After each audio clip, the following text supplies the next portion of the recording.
Bonjour à tous et bienvenue sur le Pharmapreneur, le podcast dédié à tous les passionnés de la pharmacie d'officine. Je suis Arnaud, votre hôte, et aujourd'hui nous allons discuter d'un sujet crucial et d'actualité, le vaccin antigrippal Efluelda et les récentes décisions du gouvernement qui vont impacter la campagne de vaccination 2024-2025. Restez donc avec nous pour une analyse approfondie de cette situation, ses implications pour la santé publique et ce que cela signifie pour nous, pharmaciens. Alors dans un premier temps, voyons un peu le contexte et l'annonce officielle. Pour commencer, donc, faisons un retour sur les événements récents. Le 23 avril dernier, la Direction générale de la santé a annoncé l'arrêt de la commercialisation du vaccin antigrippal Efluelda. Ce vaccin, 4 fois plus dosé que les autres, est particulièrement recommandé pour les personnes les plus à risque, notamment les personnes âgées et celles souffrant de maladies chroniques. Cette décision a suscité de vives inquiétudes. Et pour comprendre pourquoi cette annonce a eu un tel impact, il faut d'abord se pencher sur les raisons invoquées par la DGS et le fabricant du vaccin Sanofi. Donc la politique tarifaire et son impact. En effet, l'une des raisons principales de cette décision est liée à la réévaluation du prix public des vaccins antigrippaux en décembre 2022.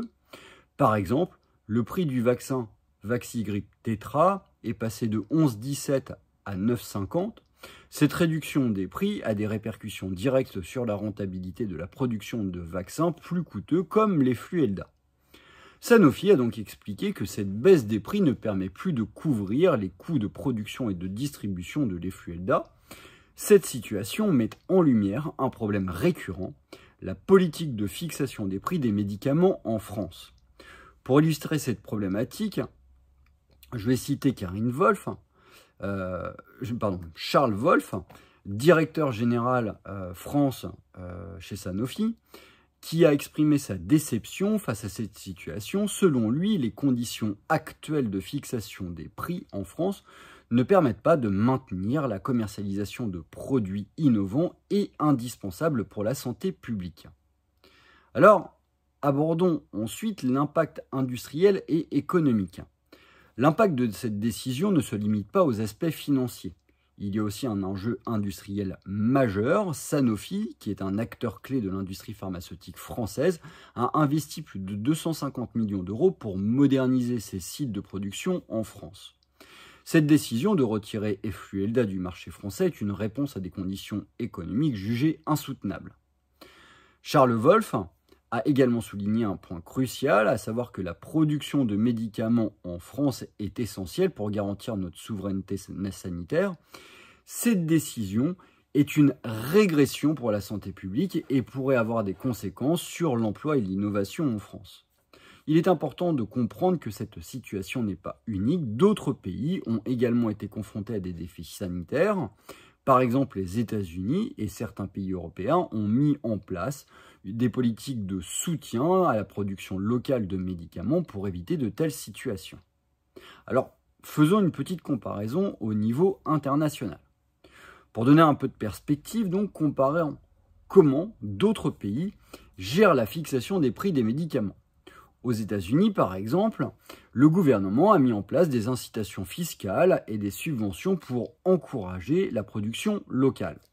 En Allemagne, les autorités de santé négocient directement avec les fabricants pour s'assurer que les prix restent compétitifs, tout en garantissant la viabilité économique des producteurs. Ces approches montrent qu'il est possible de trouver un équilibre entre le contrôle des coûts pour les patients et la garantie de rentabilité pour les fabricants. La France pourrait s'inspirer de ces exemples pour revoir sa politique tarifaire et éviter que des situations comme celle de l'Efluelda ne se reproduisent. Pour enrichir notre discussion, écoutons les témoignages de quelques experts et acteurs du secteur. J'ai eu l'opportunité de lire un article dans lequel le docteur Isabelle Dupont, épidémiologiste, qui a partagé son point de vue sur l'impact de cette décision sur la santé publique. Voici ce qu'elle avait à dire. L'arrêt de la commercialisation de l'Efluelda est préoccupant. Ce vaccin est crucial pour protéger les personnes les plus vulnérables contre la grippe. Nous devons donc trouver des solutions pour garantir l'accès à des vaccins efficaces et adaptés. De plus, lorsque j'en ai discuté avec un collègue pharmacien, il m'a donné son avis sur les défis logistiques de cette décision que cela pourrait entraîner.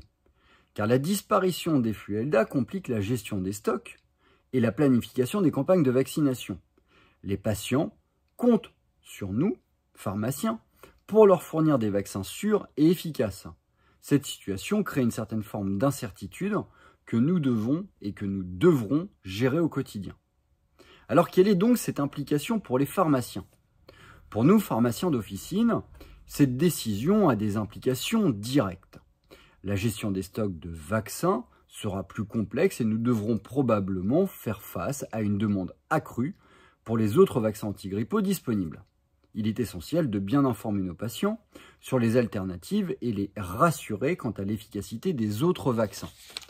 Il est également important de rester informé des développements et des nouvelles directives des autorités de santé. La communication avec les patients sera clé pour éviter la confusion et assurer la couverture vaccinale optimale. Alors, quelles sont les perspectives et les solutions? Car face à cette situation, plusieurs questions se posent. Comment garantir la disponibilité de vaccins de haute qualité pour les populations à risque? Quelle politique tarifaire devrait être mise en place pour encourager les investissements dans la production locale? Il est clair que des solutions doivent être trouvées pour assurer la viabilité économique de la production tout en maintenant des prix abordables pour les patients. Une approche pourrait être de revoir les mécanismes de fixation des prix en intégrant des critères de coût de production et de distribution plus réalistes. Les autorités de santé doivent également travailler en étroite collaboration avec les fabricants pour trouver des solutions viables à long terme. Cela pourrait inclure des incitations fiscales, des subventions pour la production locale ou des accords de prix garantissant une certaine stabilité économique pour les fabricants.